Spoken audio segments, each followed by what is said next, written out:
last time it happened so fast. I mean, when it started raining, I mean, like within an hour, you couldn't get anywhere. It's just hard. It's a lot of stress on you. It really is. You can't stop Mother Nature. You know how she is. Like the fourth, maybe fifth time it's happened. Just worried, you know, the anticipation of wondering what's going to happen. And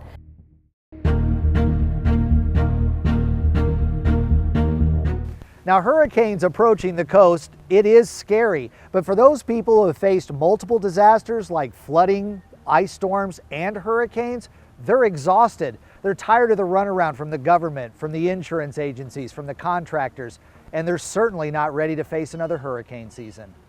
So what originally happens is we used to have hurricanes infrequently. And so they'd happen, they would be a major event, and we'd move on.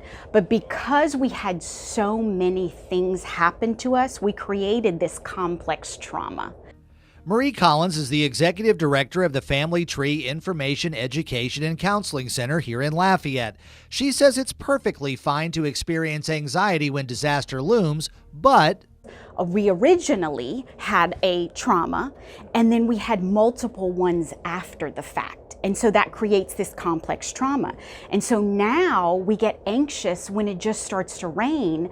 So where is the point when people aren't just uneasy about the weather and it becomes something more? When is it impacting your everyday functioning? Other people start noticing the anxiety that they see in you, that's going to be a red flag. But if you notice that, oh, it's raining today, so I'm not leaving the house, then we've crossed over.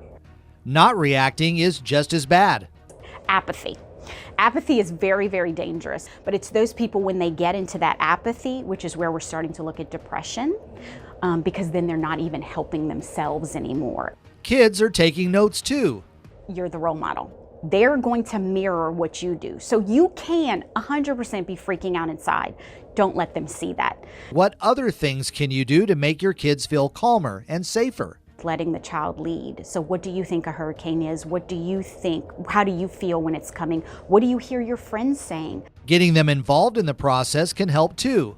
Having that sense of control, because that's what we want. I mean, that's why we get so scared in a hurricane, is because we have no control. And so any sense of giving back the ability to control.